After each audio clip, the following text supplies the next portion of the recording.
tapi biarlah kehendak Tuhan yang jadi.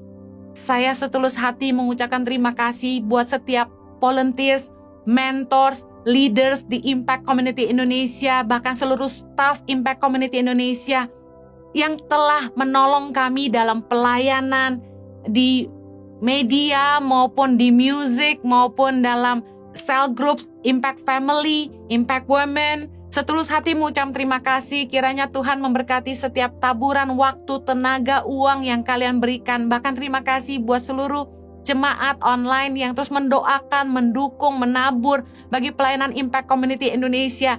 Biar kiranya sesuai dengan namanya, gereja ini boleh berdampak bagi Indonesia, bisa terus menolong pelayanan Yayasan Tangan Pengharapan dalam melahirkan 1000 pemimpin bagi Indonesia, melahirkan masyarakat yang beriman, yang sungguh-sungguh takut akan Tuhan, mencintai Tuhan, janji berkat bagi bangsa.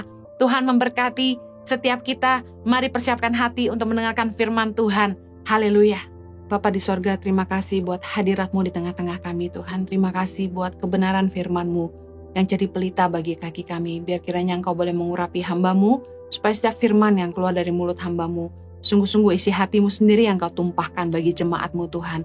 Mari berikanlah kepada kami hikmat dan wahyu untuk memahami firman-Mu dengan bahasa yang mudah kami mengerti, supaya kami bisa melakukannya dalam hidup kami. Tolong hamba-Mu Tuhan, karena sungguh tanpa Engkau, hamba tidak mampu.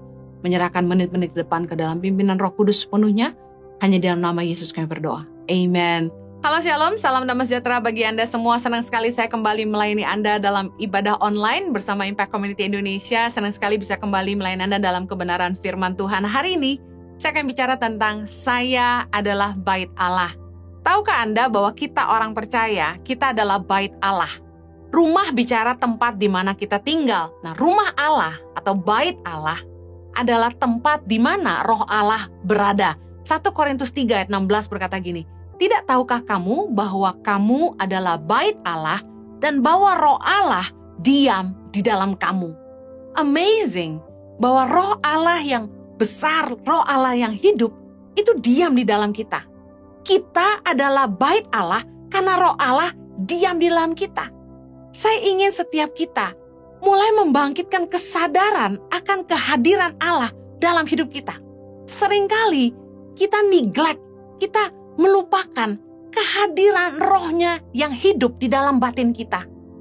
Kalau Anda di USG, ultrasound atau di CT scan, dokter gak akan bisa mengatakan di mana letak hati yang dikatakan dalam firman Tuhan. Hati saya, hati itu di mana? Apakah liver ataukah jantung? Secara medis itu gak bisa dilihat. Saya percaya hati yang ditulis dalam firman Tuhan merupakan sebuah bejana dari sorga yang diberikan Tuhan di dalam setiap manusia untuk menjadi kediaman rohnya di dalam kita. Dikatakan dalam Efesus 2 ayat 22, di dalam Dia kamu juga turut dibangun menjadi tempat kediaman Allah di dalam roh. Hati kita itu nggak bisa dilihat secara kasat mata, tetapi di dalam roh. Bahwa ada hati yang membuat kita merasa sedih, bahagia, gembira, emosi, dan semuanya ada di situ. Dan secara medis itu nggak bisa dicari, apakah itu di liver atau di jantung, nggak bisa. Hati merupakan hal yang mungkin bahasa dunia bilang gaib, tapi saya bilang, ini di dalam roh, di mana Allah menempatkan rohnya yang hidup untuk tinggal di dalam manusia, di dalam bejana yang kita sebut hati. Kita adalah tempat kediaman Allah di dalam roh, kata firman Tuhan. Sadarilah bahwa kita adalah bait Allah. Saya adalah bait Allah dan Anda adalah bait Allah. 1 Korintus 6 ayat 19 berkata gini, "Atau tidak tahukah kamu bahwa tubuhmu adalah bait Roh Kudus yang diam di dalam kamu, Roh Kudus yang kamu peroleh dari Allah, dan bahwa kamu bukan milik kamu sendiri?" Gereja seringkali menggambarkan bait Allah sebagai gereja berbentuk bangunan, tetapi firman Tuhan mengajarkan kepada kita bahwa kitalah bait Allah, bahwa roh Allah diam di dalam kita. Rumah Heni adalah tempat di mana Heni tinggal. Rumah Allah atau bait Allah adalah tempat di mana roh Allah berada. Dan luar biasa bahwa kitalah bait Allah, di mana rohnya diam di dalam kita. 2 Timotius 1 ayat 14 berkata, "Peliharalah harta yang indah yang telah dipercayakannya kepada kita oleh Roh Kudus yang diam di dalam kita.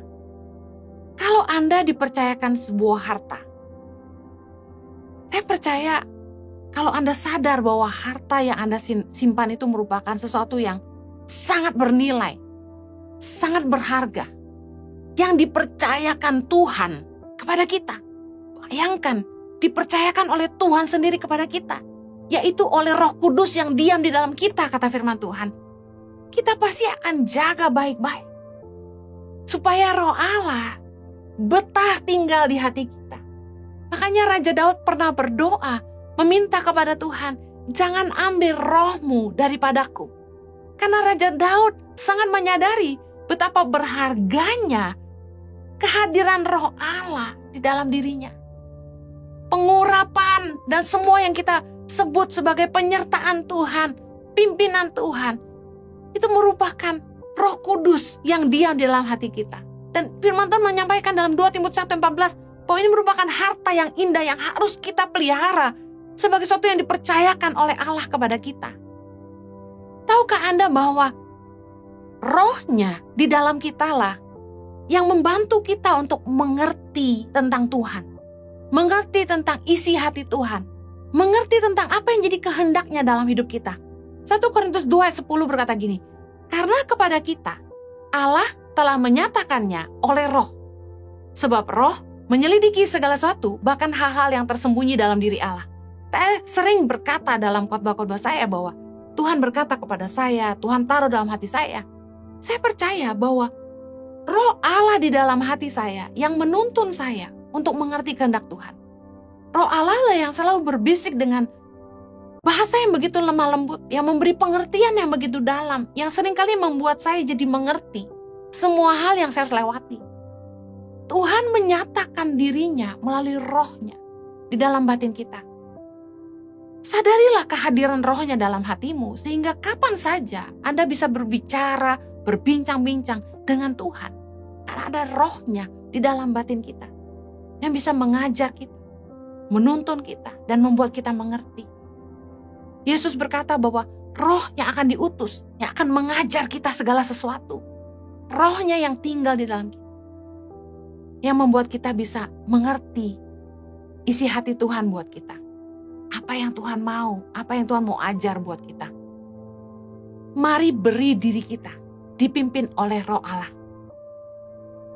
Seringkali ketika Anda dan saya menghadapi persimpangan jalan dalam buat keputusan, atau kita sedang buat kesalahan, atau kita sedang bimbang dan lain sebagainya, kita bisa mendengar ada sebuah bisikan, ada sebuah kekuatan, ada keyakinan yang begitu kuat di dalam hati kita. Saya percaya itu Roh Allah. Galatia 5 ayat 25. Jikalau kita hidup oleh Roh, baiklah hidup kita juga dipimpin oleh Roh.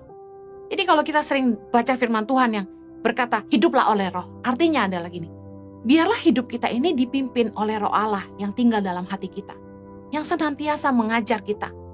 Waktu kita jatuh dalam dosa, Roh Allah mengingatkan kita, jangan lakukan lagi, jangan hidup dalam dosa, jangan teruskan, hentikan. Kalau kita mau mendengar pimpinan Roh, kita akan selalu dijaga untuk hidup dalam kebenaran. Tapi seringkali daging kita lemah dan kita lebih mengikuti hawa nafsu kita daripada pimpinan Roh Allah dalam hati kita. Kalau kita mau belajar hidup dalam Roh, mari beri dirimu dipimpin oleh Roh Allah yang diam di dalam batinmu. Dengarkan bisikan kecilnya. Lakukan apa yang kebenaran firman Tuhan.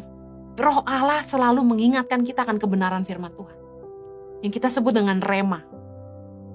Roh Allah bukan hanya mengajar kita, tapi mengingatkan kita tentang firman Tuhan yang kita pernah baca, yang kita pernah dengar, dan mengingatkan kita untuk selalu jalan dalam kebenaran. Roh Tuhan di dalam hati kita juga, yang membuat kita itu mampu merasakan kasih Allah.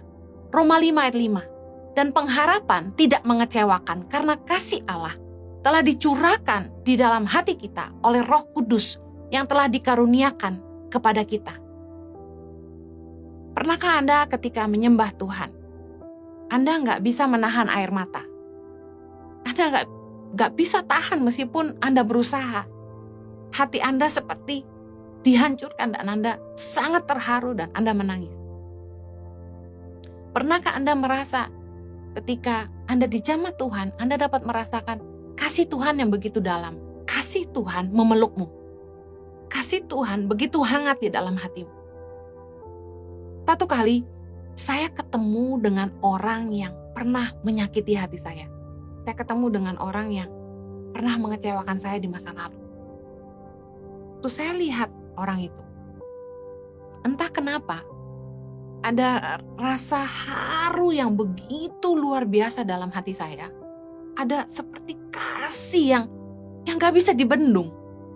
Yang tiba-tiba tuh begini, membuat saya memeluk orang itu dan menangis dan kasih tahu dia bahwa saya mengasihi dia. Padahal orang ini di masa lalu begitu melukai hati saya. Tapi bukannya benci, tapi ada kasih Tuhan yang begitu besar yang membuat saya tuh gak bisa menahan diri untuk tidak mengasihi orang ini. Saya peluk dia dan saya katakan, saya mengasihi kamu. Roh Allah di dalam hati kita yang membuat kita tuh mampu mengasihi orang lain. Mampu membuat kita bisa mengasihi orang yang bersalah kepada kita. Membuat kita bisa mampu peduli sama orang yang kita mungkin gak punya hubungan darah dengan mereka. Saya percaya Roh Allah lah dalam hati kita yang membuat kita tuh bisa merasakan kasih Allah. Roh Allah yang bisa membuat kita tuh merasakan jamahan Tuhan dan hadiratnya ketika kita menyembah Dia. Dan Roh Tuhan juga, dikatakan firman Tuhan, yang membuat kita taat kepada Allah. Yeskiel 36 ayat 27 berkata gini, Rohku akan kuberikan diam di dalam batinmu, dan aku akan membuat kamu hidup menurut segala ketetapanku, dan tetap berpegang pada peraturan-peraturanku dan melakukannya. Kita gak bisa merasa hebat dan merasa sok benar, merasa sok suci. Kenapa? Karena kalau kita tuh bisa taat sama Tuhan, kalau kita tuh bisa mau memilih hidup dalam kebenaran, itu semata karena pekerjaan Roh Allah di dalam kita. Karena Roh Tuhan yang melembutkan hati kita sehingga kita mau taat. Waktu saya ditanya gini sama orang, Kak Heni, Bu Heni, Ci Heni, kok bisa mau waktu Tuhan suruh pulang ke Indonesia untuk menolong orang miskin keluar dari kemiskinan, kok mau tinggalin Australia dengan segala kenyamanannya, dengan segala kemapanannya? Kenapa Kak Heni mau pulang ke Indonesia?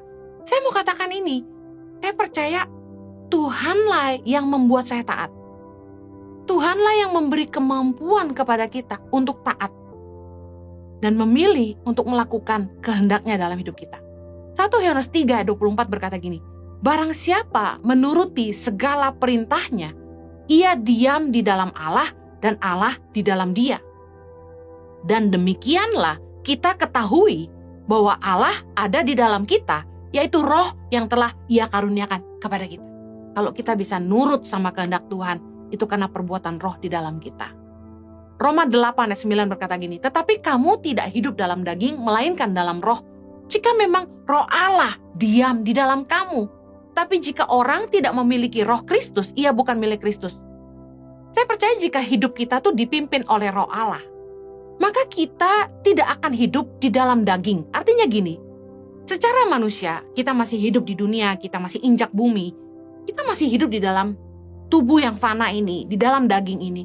Kita masih punya keinginan daging, kita masih punya hawa nafsu. Tetapi kalau kita mau belajar memberi diri kita dipimpin oleh Roh Allah, kita akan lebih mengikuti keinginan Roh daripada keinginan daging kita. Nah, bagaimana kita bisa tahu kita lebih mengikuti pimpinan Roh Allah dalam batin kita atau kita lebih mengikuti keinginan daging? Nah, Galatia 5 ayat 19-21 bicara soal perbuatan daging, dan kita bisa cek apakah kita masih hidup di dalamnya. Yang pertama, percabulan, kecemaran, hawa nafsu, penyembahan berhala, sihir, perseteruan, perselisihan, iri hati, amarah, kepentingan diri sendiri, percideraan, roh pemecah, kedengkian, kemabukan, pesta pora, dan sebagainya. Kalau kita masih hidup di dalam hal-hal ini, kita masih suka hal-hal yang najis, kita masih suka ngikutin keinginan hawa nafsu untuk hidup dalam dosa, kalau kita masih menyembah berhala, kita masih suka diramal hal-hal yang berbau sihir, kalau kita suka berselisih sama orang, suka bertengkar sama orang, kita suka iri, suka marah, kita egois mentingin diri sendiri, kita suka adu domba orang lain, gosipin orang lain, kita suka dengki sama orang, kita suka mabuk, kita lebih suka pesta pora daripada ibadah. Nah, saya bisa yakinkan, ini adalah ciri-ciri orang-orang yang masih suka hidup mengikuti hawa nafsu. Hidup di dalam daging, bukan dipimpin roh Allah. Jangan Anda berpikir Anda rajin beribadah, Anda bebas dari perbuatan daging. Kita harus senantiasa jaga hidup kita, supaya roh Allah di dalam kita itu betah tinggal di dalam kita. Kalau kita take it for granted, bahasa Inggris, kita tidak menjaga, kita nggak paham betapa berharganya, kita nggak menghargai kehadiran rohnya di dalam hidup kita, sehingga kita hidup seenaknya, kita pesta pora, ngikutin keinginan hawa nafsu, ikutin keinginan daging, kita tinggal di dalam perbuatan-perbuatan daging, berarti kita sedang secara tidak sadar atau dengan sengaja kita membuat roh Allah itu berduka dan tidak betah tinggal di dalam kita. Amsal 4 ayat 23 berkata, jagalah hatimu dengan segala kewaspadaan, karena dari situlah terpancar kehidupan. Setelah kita ngerti bahwa di dalam hati kita diam roh Allah, kita ngerti ayat ini bahwa kenapa kita harus jaga hati kita, karena ada roh Allah yang tinggal di situ. Roh Allah lah yang merupakan sumber kehidupan bagi kita, yang membuat kita ngerti bagaimana menjalani hidup ini. Bahkan saya mau katakan, segala sumber inspirasi, hikmat, kekreativitasan, semua kebijakan, apapun yang kita tahu, hal-hal yang baik kita terima dari Allah, itu berasal dari rohnya di dalam batin kita. Jangan sampai kita membuat Roh Kudus tidak betah dengan berbuat hal-hal yang menolak kehadirannya dalam hidup kita. Saya ingin bacakan dalam Efesus 4 ayat 30. Dan janganlah kamu mendukakan Roh Kudus Allah yang telah memeteraikan kamu menjelang hari penyelamatan. Ayat 31 menjelaskan apa yang mendukakan Roh Kudus. Segala kepahitan, kegeraman, kemarahan, pertikaian, dan fitnah hendaklah dibuang dari antara kamu, demikian pula segala kejahatan. Ayat 32, tetapi hendaklah kamu ramah seorang terhadap yang lain, penuh kasih mesra dan saling mengampuni, sebagaimana Allah di dalam Kristus telah mengampuni kamu. Jangan benci sama orang, jangan simpan kemarahan, jangan simpan kepahitan, karena hal-hal inilah yang membuat Roh Kudus tuh gak betah tinggal di dalam kita. Kalau kita sadar ada roh Allah yang tinggal dalam hati kita dan kita harus jaga hati kita, jangan lagi gak mengampuni. Kalau ada orang yang menyakiti kita, berkati mereka. Makanya firman Tuhan berkata, berkati musuhmu. Jangan balas kejahatan dengan kejahatan. Kalau Anda tinggal di rumah orang, Anda numpang di rumah orang, dan suami istri itu selalu bertengkar, bagaimana rasanya? Suasana rumah jadi gak enak, bukan? Jadi kaku, jadi panas, jadi gak nyaman. Ketika kita selalu bertikai dengan orang, kita selalu bertengkar, benci, geram, marah, kita selalu memfitnah orang lain, dan kita selalu berbuat jahat sama orang, Roh Kudus gak akan betah tinggal di dalam kita. Mari hidup dalam pengampunan. Jaga hati kita tetap bersih, tetap tulus, tetap murni. Jangan jahat sama orang. Jangan simpan akal bulus, jangan simpan kebencian, rencana akal jahat terhadap orang. Jaga hati kita. Saya percaya kalau roh Allah tinggal di dalam kita, Roh Kudus akan membisikkan kepada kita untuk mengampuni orang itu. Untuk melepaskan pengampunan. Saya ingat bagaimana ketika saya dijahati sama orang, Tuhan malah bilang gini, jangan sampai hatimu beria-ria kalau dia jatuh. Tuhan tuh gak senang kita tuh jahat sama orang meskipun di dalam hati. Tuhan mau kita ngampuni orang dan berbuat baik kepada semua orang. Yang kedua yang kita perlu perhatikan, kalau kita ingin roh Allah betah tinggal di dalam kita, mari jauhilah percabulan, hiduplah dalam pengudusan dan penghormatan. 1 Tesalonika 4 ayat 2-8 berkata gini, kamu tahu juga petunjuk-petunjuk mana yang telah kami berikan kepadamu atas nama Tuhan Yesus. Karena inilah kehendak Allah, pengudusanmu, yaitu supaya kamu menjauhi percabulan. Supaya kamu masing-masing mengambil seorang perempuan menjadi istrimu sendiri dan hidup dalam pengudusan dan penghormatan. Bukan di dalam keinginan hawa nafsu seperti yang dibuat oleh orang-orang yang tidak mengenal Allah. Ayat ke-6, dan supaya dalam hal-hal ini orang jangan memperlakukan saudaranya dengan tidak baik atau memperdayakannya. Karena Tuhan adalah pembalas dari semuanya ini. Seperti yang telah kami katakan dan tegaskan dahulu kepadamu. Ayat ke-7, Allah memanggil kita bukan untuk melakukan apa yang cemar, melainkan apa yang kudus. Karena itu siapa yang menolak ini bukanlah menolak manusia, melainkan menolak Allah yang telah memberikan juga rohnya yang kudus kepada kamu. Kalau kita nggak jaga hidup kita kudus, kita melakukan apa yang najis, kita nggak jaga pernikahan kita dalam kekudusan, kita nggak jaga tubuh kita hidup dalam kekudusan, dan kita berbuat jahat kepada orang, kita sedang mencemarkan bait Allah. Ingat, dikatakan siapa yang menolak ini bukan menolak manusia, melainkan menolak Allah yang telah memberikan rohnya yang kudus kepada kamu. Roh Kudus adalah harta yang sangat berharga yang dipercayakan Tuhan di dalam hidup kita. Harusnya kita jaga hidup kita kudus. Harusnya kita menghargai kehadiran rohnya. Bukannya malah kita gak hidup dalam kekudusan. Karena dengan begitu, secara sengaja, kita telah membuat rohnya tidak betah tinggal di dalam kita.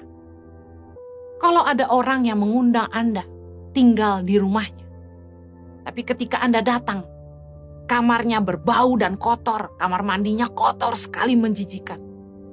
Apa yang Anda rasakan? Anda pasti tidak betah, bukan? Satu kali saya pelayanan ke sebuah kota.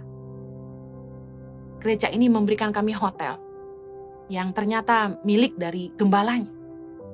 Kami tiba malam dan ketika kami masuk ke kamar hotel itu, semut banyak sekali jalan di muka pintu. Kemudian saya taruh tas saya, ranjangnya banyak, dispraynya banyak bercak-bercak bekas kotoran yang saya tahu itu dicucinya nggak bersih. Dan kemudian spraynya kelihatan sudah lama, warnanya sudah bukan putih lagi tapi keabu-abuan. Bahkan ketika saya ke kamar mandi, mohon maaf, toiletnya sudah kuning sekali. Showernya sudah hitam kuning, nggak jelas warnanya.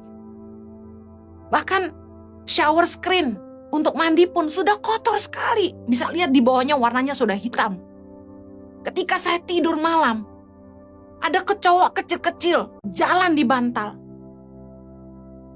Saya langsung bilang sama suami saya nggak akan mau lagi tinggal di hotel ini. Kalau gereja itu nggak mau siapin hotel yang layak buat hamba Tuhan, saya akan bayar sendiri. Suami saya itu memang hamba Tuhan tulen yang luar biasa. Dia bilang, sudah terima saja kita dikasih tempat tinggal seperti apa. Masalahnya saya nggak bisa tidur. Karena takut kecoa-kecoa kecil itu masuk di kuping saya. Dan alhasil besok paginya saya harus khotbah jam 6 pagi. Saya teler ngantuk. Itu terhadap manusia kayak gitu. Bayangkan bagaimana kita memperlakukan roh Allah di dalam hidup kita. Seringkali kita tidak jaga hati kita. Seringkali kita simpan kemarahan, kecewaan, kepahitan. Dan kita tidak jaga hidup kita kudus. Kita masih suka perkara-perkara yang najis dan kotor. Kita tidak jaga kekudusan dalam pacaran. Tidak jaga kekudusan dalam pernikahan. Padahal kita ini dipanggil untuk melakukan apa yang kudus, bukan apa yang cemar. Itu yang dimaksud firman Tuhan. Kita bukannya menolak manusia, tapi kita menolak Allah. Karena Allah lah yang memberikan rohnya dalam hati kita. Kalau saya ngirim anak saya datang ke rumah teman, tapi teman saya itu tidak memperlakukan anak saya dengan baik, sebenarnya yang ditolak bukan anak saya, yang ditolak itu saya. Demikianlah Tuhan dengan kita. Kalau kita tidak jaga hidup kita kudus, yang kita tolak itu adalah Allah. Karena dialah yang memberikan rohnya yang kudus kepada kita. Yohanes 4 ayat 24 berkata gini, Allah itu roh dan barang siapa menyembah dia harus menyembahnya dalam roh dan kebenaran. Kalau kita ingin Roh Allah diam di dalam hati kita, kita harus hidup dalam kekudusan. Karena Tuhan adalah Allah yang kudus dan dalam kebenaran. Karena segala dosa dan kejahatan kita yang memisahkan kita dari Allah. Yesaya 59 ayat 2 berkata, tetapi yang merupakan pemisah antara kamu dan Allahmu ialah segala kejahatanmu, dan yang membuat dia menyembunyikan diri terhadap kamu sehingga ia tidak mendengar ialah segala dosamu. Bukannya Tuhan yang tidak mau tinggal di dalam kita, tapi kitalah yang mengusir rohnya dengan tidak menjaga hidup kita dalam kekudusan. Saya mau akhiri dengan ini. Tahukah Anda bahwa kita butuh roh Allah? Kita butuh Roh Kudus dalam hidup kita. Kenapa? Karena roh Allah adalah kekuatan yang menginsyafkan manusia akan dosa. Kalau kita tidak punya roh Allah dalam hati kita, apalagi yang bisa membawa kita kembali kepada Allah? Roh Allah lah yang menginsafkan dunia akan dosa. Yohanes 16 ayat 7-11. Namun benar yang kukatakan ini kepadamu adalah lebih berguna bagi kamu jika aku pergi. Sebab jikalau aku tidak pergi, penghibur itu tidak akan datang kepadamu. Tetapi jikalau aku pergi, aku akan mengutus dia kepadamu. Dan kalau ia datang, ia akan menginsyafkan dunia akan dosa, kebenaran, dan penghakiman. Akan dosa karena mereka tetap tidak percaya kepadaku. Akan kebenaran karena aku pergi kepada Bapa dan kamu tidak melihat aku lagi. Akan penghakiman karena penguasa dunia ini telah dihukum. Tuhan menaruh rohnya dalam hati kita untuk mengajar kita, untuk menghibur kita, dan untuk menginsyafkan kita akan dosa. Untuk supaya kita mengerti kehendaknya dalam hidup kita. Anda dan saya tidak mau kehilangan rohnya. Karena itu jagalah hidup kita. Tetap kudus, jagalah hati kita tetap bersih. Jangan simpan dendam, jangan simpan kepahitan, jangan simpan amarah. Ampunilah semua orang, berbuat baiklah kepada semua orang. Dan bertobatlah sungguh-sungguh dari segala dosa. Kalau Anda masih bisa sadar hari ini, dan Anda tidak mau kehilangan rohnya dalam batinmu, berarti masih ada roh Allah yang tinggal di dalam hati Anda. Mari bertobatlah sungguh-sungguh dan mintalah kepada Tuhan seperti Raja Daud, jangan ambil rohmu daripadaku, karena kita membutuhkan rohnya yang merupakan kekuatan yang menginsafkan kita akan dosa. Mari kita berdoa. Bapa di sorga, tolong kami supaya setiap kami boleh sungguh-sungguh menjaga hidup kami, menjaga hati kami, supaya rohmu berdiam di dalam kami, hati kami menjadi rumahmu. Tuntun kami Tuhan untuk senantiasa mengerti akan isi hatimu, supaya kami boleh hidup di dalam apa yang Engkau mau Tuhan, dan menjauhi segala dosa, kecemaran dan kejahatan, kebencian dan kemarahan dan kepahitan, supaya kiranya Engkau tetap tinggal di dalam kami dan kami di dalam Engkau. Merdekakanlah umat-Mu Tuhan dari setiap ikatan belenggu dosa yang membuat mereka jauh daripadamu. Demi nama Yesus kami berdoa. Amen. Happy second anniversary, EG. God bless you. Keep growing.